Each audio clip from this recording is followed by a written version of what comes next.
Ambassador Kalen Duskbane had walked the marble corridors of more than 30 interstellar assemblies, but none had carried the sense of fragile consequence that pressed down on him now. Ilarion Prime, a neutral orbital citadel carved of white stone and shimmering crystal, hung suspended above a blue-green planet, its vast halls humming with languages from across the galaxy. The Celestial Accord Summit had been called to end generations of war between humanity and the Alarith Dominion, the empire of the elves whose red-haired queens had once ruled with an elegance as sharp as any blade. The reception chamber glowed with ethereal light filtered through crystalline domes. Banners of dozens of species rippled in artificial currents. Everywhere, former enemies studied one another with polite caution, their eyes always calculating, their hands never far from hidden weapons even in this supposedly sacred space of peace. One ill-chosen phrase could undo decades of effort and plunge fleets back into fire. At the center of this storm of civility stood Queen Alenia Starcrest. Her very presence seemed to bend the flow of the room. She was taller than most elves, her skin pale as fresh snow, her hair a cascade of red-orange flame, glowing in the filtered light as if it had captured the sunset. Emerald eyes studied each delegate with a quiet severity that made seasoned generals lower their gaze. Her gown, woven from living starlight threads, shimmered with patterns that marked her bloodline as ancient, noble, and unbroken. Yet what struck Kalen most was not her beauty or her regal posture. It was the isolation. The queen moved like someone encased in invisible glass, her attendants and ministers circling but never drawing close. Even other elven nobles kept their distance, approaching with ritual bows and perfumed words, then retreating as if her burdens might burn them. For all her command of the hall, she looked like a figure carved from solitude. Kalen had been reviewing his datapad, mentally rehearsing the next day's negotiation points, when a movement pulled at the corner of his vision. There, near the refreshment table where crystalline goblets floated in stasis fields, a small figure wove uncertainly through the throng. It was a child. Not just any child, but a girl of striking beauty, even at so young an age. She could not have been more than 5 human years, though elves aged differently. Her skin was pale white like her mother's, her hair an unruly cascade of bright red-orange strands that seemed to glow against the silk she wore, and her wide amber eyes shimmered with both fear and wonder. The ceremonial gown of embroidered silver marked her rank unmistakably, royal. Yet she wandered alone, her tiny shoulders tense, her small fingers twisting the hem of her sleeve. Kalen frowned. Where were the guards? Where was her nurse or escort? A royal child at such a volatile gathering should never have been left untended. He glanced around. Diplomats in their elaborate attire looked much the same to a child's eyes, uniforms of pomp and feathers, scales and silks, blurred into a confusing crowd. He saw tears trembling at the corner of those amber eyes, the first crack in her brave facade. He set aside protocol. Slowly, carefully, aware that sudden gestures could unsettle elves, Kalen approached and lowered himself to her level. "Are you lost, little one?" he asked softly. The girl blinked up at him, startled at first by his human face, angular features, short dark hair, Earthborn suit amid a sea of alien finery. But when he repeated the question in High Alarith, her expression shifted to relief. "I cannot find my guardians," she whispered. Her voice was delicate, bell-like, but trembling. "There are too many faces. They all look alike with their crowns and jewels." Kalen offered a warm smile. "Then let me help you. What is your name?" Straightening with a dignity that was almost comical on such a small frame, she replied with careful precision, "I am called Princess Alenia Starcrest." "And you are human?" "Yes," Kalen said, inclining his head slightly, "a human." I have read about your kind, Orinia continued with earnest curiosity. Mother says humans are dangerous. But you do not look frightening. The words pierced Kalen more deeply than he expected. To hear hatred distilled so casually in a child's tone reminded him of the war's long shadow. He steadied his breath. That is why we are here, Princess. So that we no longer need to be enemies. Orinia tilted her head, studying him with unsettling seriousness. That is good. Fighting makes Mother sad. I do not like when she is sad. In that small confession lay more truth than in any ambassador's speech. Kalen guided her gently to a quieter corner where the flood of silks and scales could not overwhelm her. He sat beside her on a stone bench carved into the chamber wall, its surface glowing faintly with runes. Tell me, Orinia, he asked, lowering his voice as if they shared a secret, what do you like to do, when you are not at heavy gatherings like this? Her eyes lit up instantly. I like stories, she said, hands clasping eagerly. I read of other worlds, of creatures with wings, of oceans that sing. Mother gives me books. Did you know humans have thousands of languages? Kalen laughed softly. I did know that. Do you speak any? A little, she admitted proudly. Some words of your Mandarin, and some of Espaniola. My tutor says knowing many tongues teaches many ways of thinking. The ambassador found himself smiling at her brilliance. For all her royal silk and solemn title, she was simply a child longing to share her discoveries. Then, with the sudden directness of youth, she asked, is it true that human families are not always of blood? That you can choose?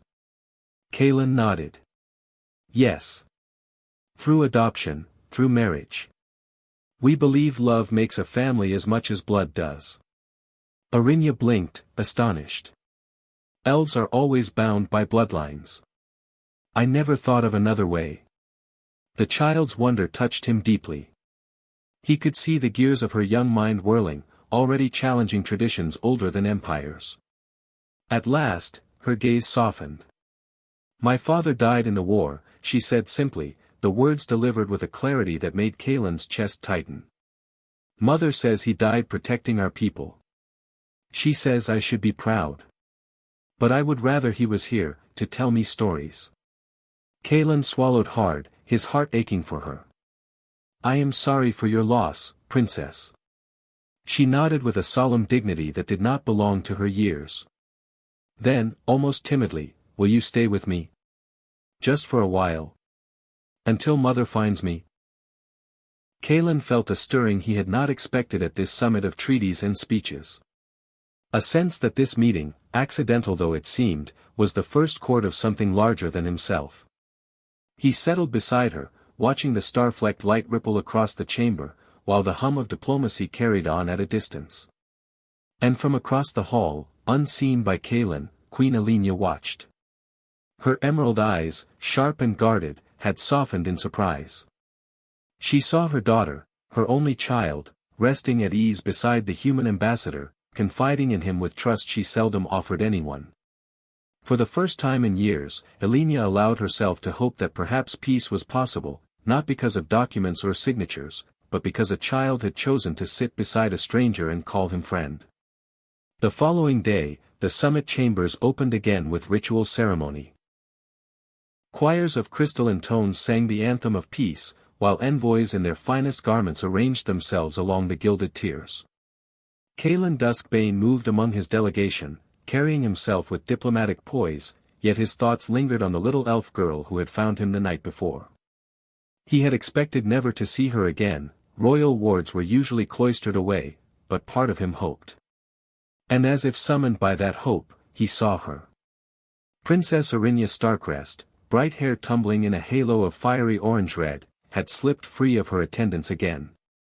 She moved through the crowd with far less anxiety this time, scanning faces with a purposeful intent. When her amber eyes locked on him, her whole face lit up. Without hesitation, she crossed the hall and stood at his side, looking up with a small, conspiratorial smile.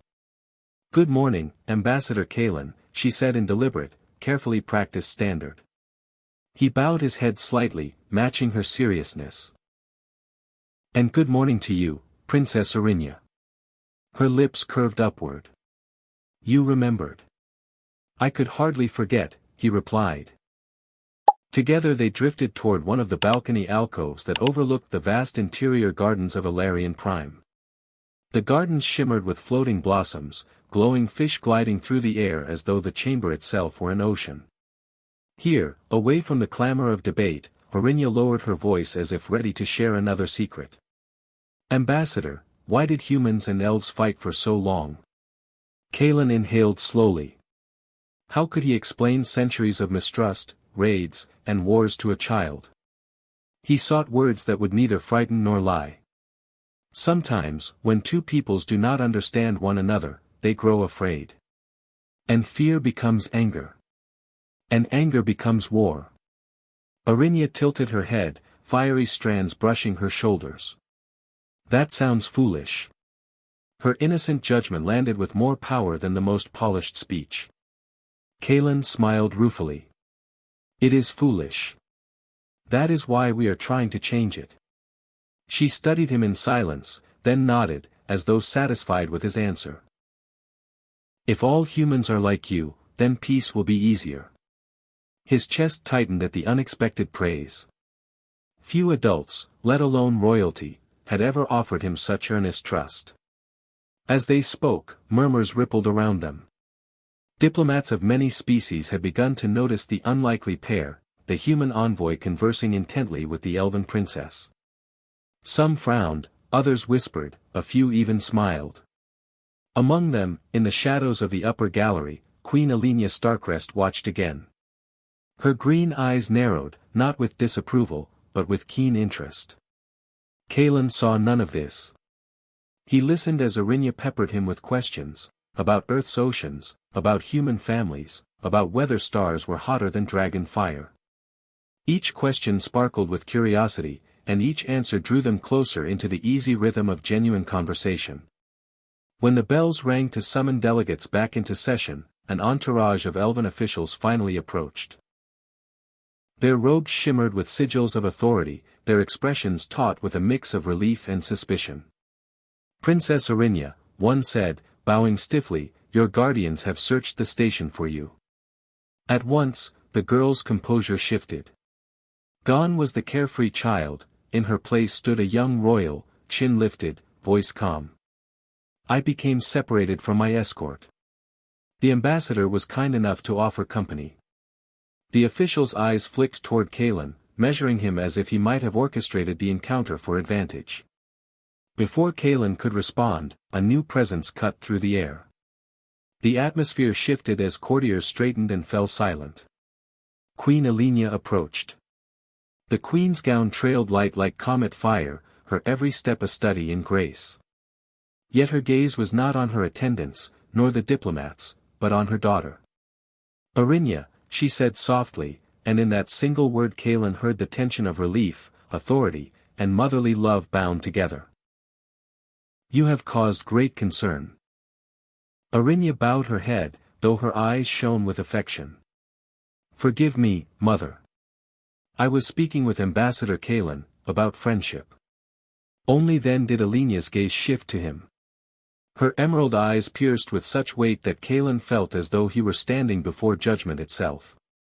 She studied him in silence, measuring every line of his posture, every flicker of his expression. "Ambassador Duskbane," she said at last, her voice smooth but edged. "You have cared for my daughter." He bowed deeply. "Your Majesty," the princess became separated from her escort. "I was honored to keep her safe until you arrived." "And what did you speak of during this time?" The question was not idle, it was a test. Kalen chose honesty. "We spoke of languages, of families, of whether friendship is possible between those once called enemies." For the first time, a flicker of something softer touched the queen's expression, perhaps surprise, perhaps approval. Weighty topics for a child. Princess Orinia asks weighty questions, Kaelin replied. The girl's proud smile at his words made Alenia's eyes glimmer, if only for a heartbeat. She laid a hand upon her daughter's shoulder, the gesture both tender and commanding. Come, child. The summit awaits. As the queen turned to depart with her retinue, Orinia hesitated, glancing back at Kaelin with visible reluctance. Will I see you again? The summit lasts several more days, he assured her gently. I believe we will. Her amber eyes brightened. Good. Then I shall find you. Queen Alenia's gaze lingered on him one moment longer, a silent acknowledgement that carried more meaning than words. Then she swept away, her daughter at her side, leaving Kaelin with a strange warmth blooming in his chest. For all his years of negotiation and ceremony, never had he felt the sense that something truly new had begun, until now. The days that followed blurred with ceremony, negotiation, and endless speeches written in polished phrases. Yet for Ambassador Kaelin Duskbane, the rhythm of the summit was no longer defined by scrolls and signatures. It was marked instead by the small figure of Princess Orinia, who seemed always to find him at precisely the right moment. At first, he thought it coincidence. But as the second and third days passed, Kaelin realized the girl had developed an uncanny sense for where he would be, stepping into his path between sessions, appearing at his side in gardens or galleries, sometimes simply waiting quietly on a bench until he noticed her. And when she did find him, her eyes would shine as if the whole summit existed only for that reunion. They spoke of many things. Orinia asked about the rain on Earth. Was it true, she wondered, that it could fall for days, whispering against windows while families sat together by firelight? She asked if humans sang lullabies to their children, and whether stars sounded different when seen from human worlds. She asked if kindness could be taught like history, or if it was something one had to discover. Kaelin answered as best he could, sometimes humbled by the depth hidden in such young curiosity. One afternoon, as they sat in a quiet observatory chamber, the girl leaned close and whispered, Ambassador, do you have children? The question caught him unguarded. He shook his head slowly. No. My work has kept me moving too often, across too many stars. I never thought of family for myself. Orinia's little brow furrowed, her voice carrying a quiet sincerity that pierced him. That is sad. You would be a good father. You listen. You never make me feel foolish when I ask. The word struck deeper than she could know. Kaelin swallowed against the sudden ache in his throat. That means more to me than you realize, Princess. She nodded solemnly. Mother is strong, and she loves me. But she is always so busy. She forgets that I am still a child, who wants someone to tell stories before I sleep. Her small voice trembled, and Kaelin felt the raw edge of loneliness hidden beneath her poise. He wished he could reach across the gulf of protocol and take her hand.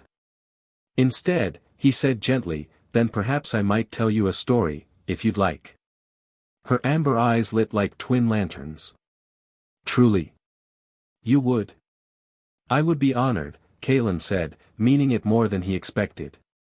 That evening, the moment came sooner than he thought. Queen Alenia herself approached him as the assembly dispersed, her regal face drawn with the fatigue of long hours spent in verbal combat with generals and envoys. Orinia darted at her side, tugging softly at her mother's sleeve. Mother, please, the girl urged, Ambassador Kaelin promised me a story tonight. May he? Alenia's emerald eyes slid toward him, measuring. For a heartbeat he feared rebuke. But then, to his surprise, her expression softened, and she inclined her head. If the ambassador is willing to spare the time. Kaelin bowed. Gladly, your majesty. And so, as the stars wheeled outside Ilarion Prime's great windows, Kaelin sat in the royal apartments with mother and daughter.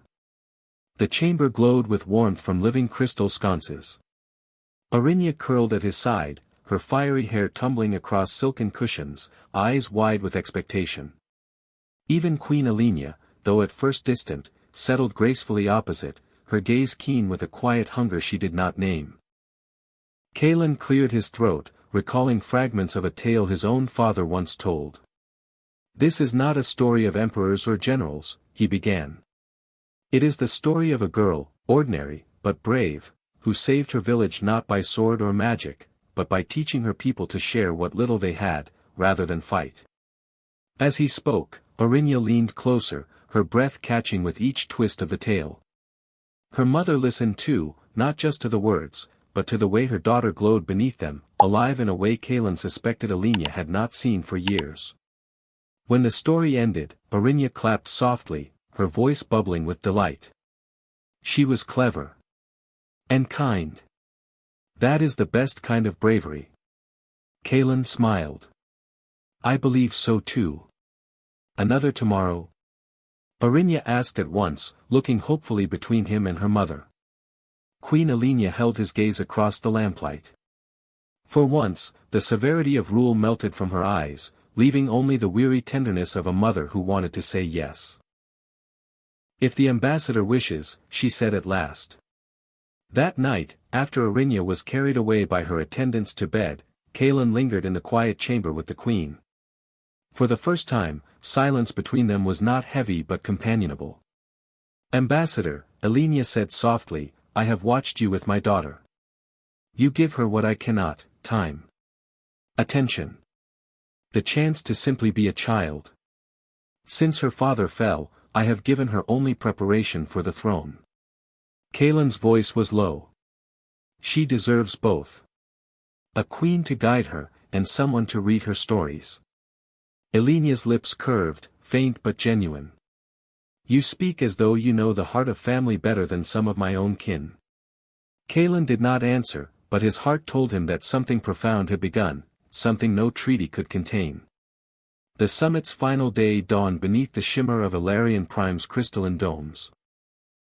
Delegates filed into the Grand Assembly Hall, a chamber vast enough to hold fleets within its soaring vaults, its air resonant with chants of peace woven by choirs of many worlds.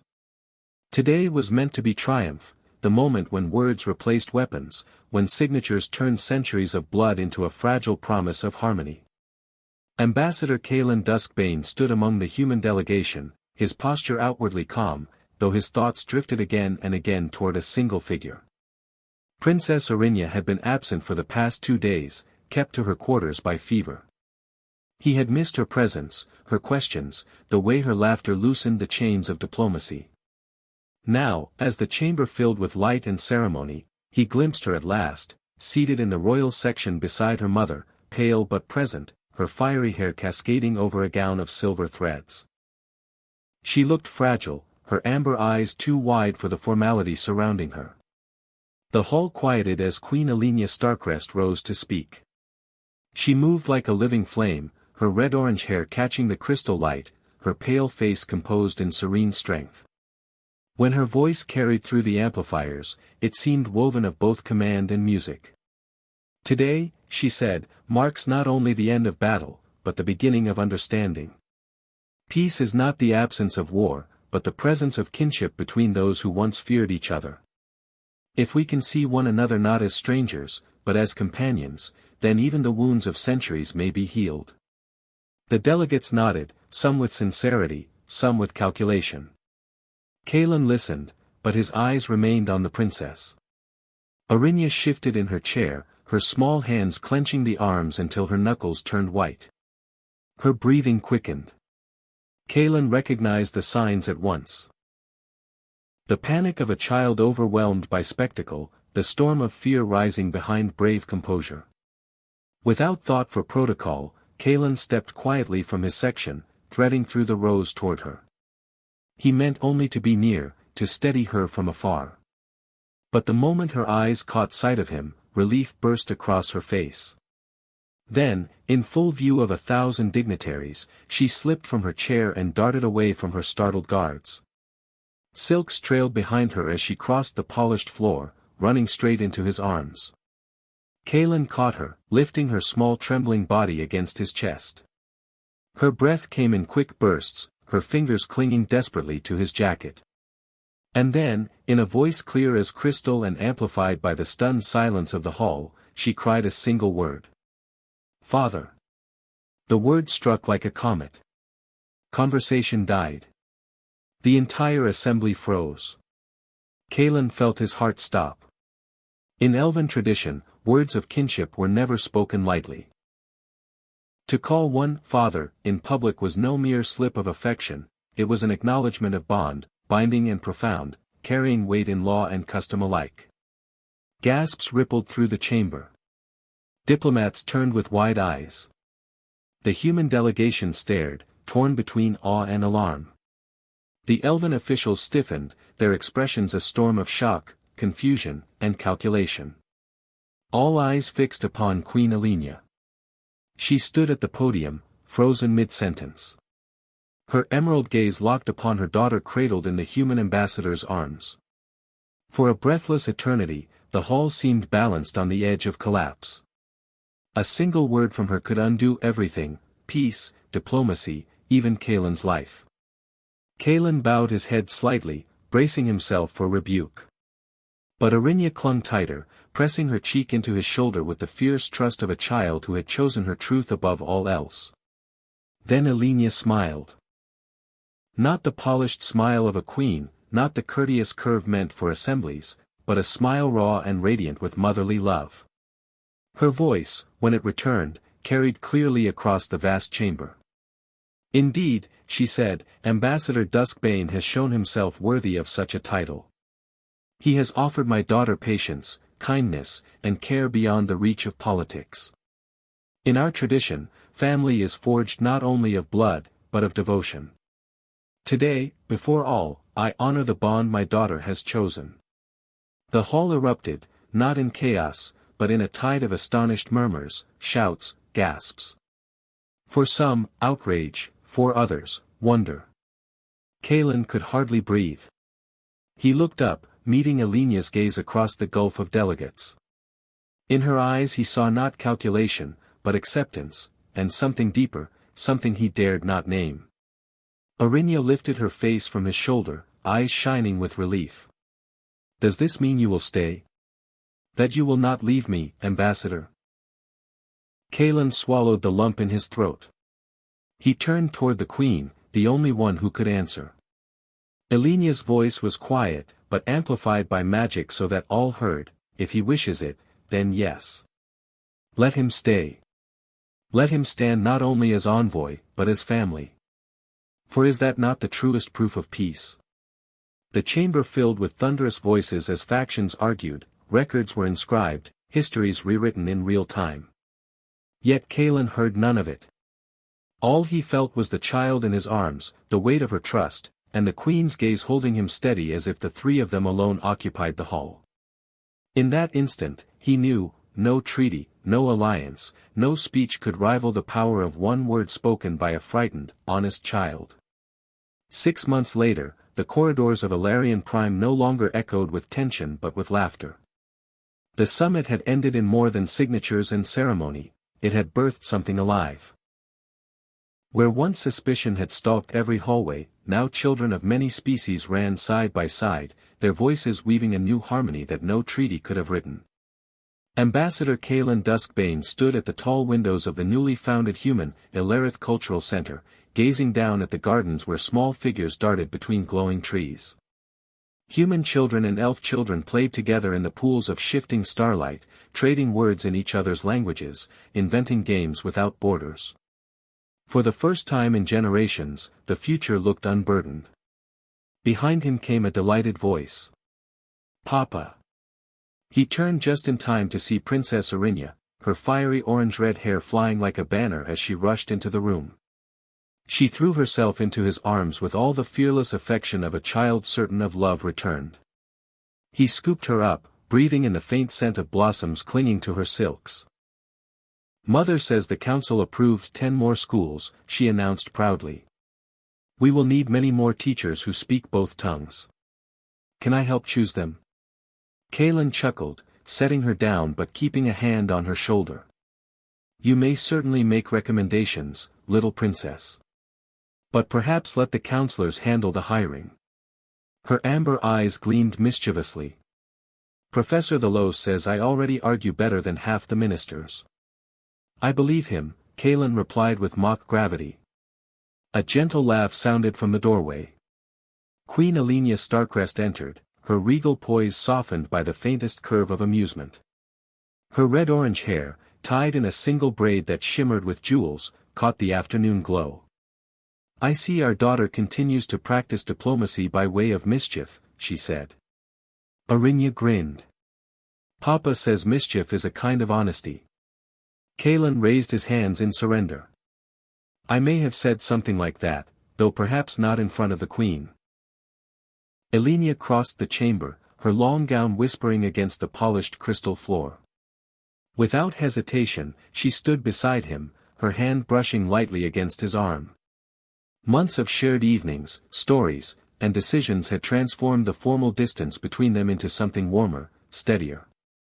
They were no longer simply queen and ambassador, but two parents learning, step by step, how to raise a child who had chosen them both. Together, the three of them moved to the great window, watching as children played below. Arinya pressed her small palms against the glass, her reflection shimmering beside theirs. Look, she whispered, no one is afraid anymore. That is because we are a family. Families make people safe. Kaelin swallowed hard, touched by the innocence of her truth. Yes, little star. Families make people safe. Alenia's gaze lingered on him, her eyes deep with gratitude, and perhaps something beyond gratitude.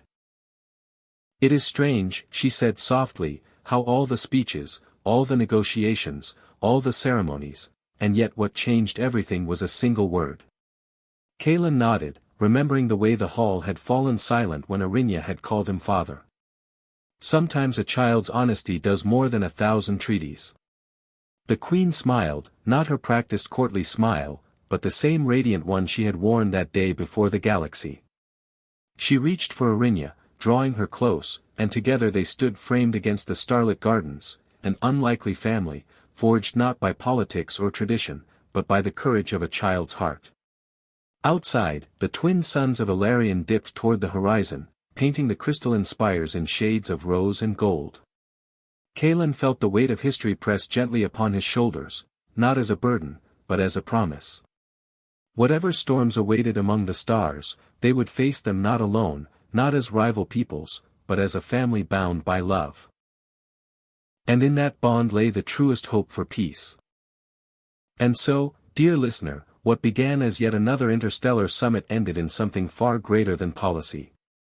Ambassador Kaelin Duskbane came seeking compromise and left with a family. Queen Alenia Starcrest, once isolated by duty, found herself sharing the weight of crown and heart alike. And Princess Arinya, the little elf with fiery hair and fearless honesty, became the living bridge between two worlds. The peace between humanity and the Alaric Dominion did not come only from documents signed beneath chandeliers. It came from laughter echoing in new schools, from children learning each other's songs, and from one small voice that called across a hall filled with suspicion, Father. That word reshaped the galaxy. Perhaps, in the end, the lesson is simple. Treaties may fade, politics may shift, but love, the love that binds parent to child, family to family, can endure across any distance, even between stars. If this story touched you, remember. On this channel we share tales of courage, connection, and the quiet moments that change the future. So, if you'd like to hear more, please subscribe for the next journey, leave a like if this story warmed your heart, and share it with someone who believes that love can cross every boundary. Because sometimes the greatest revolutions are not fought with armies, but whispered in the words of a child who dares to tell the truth.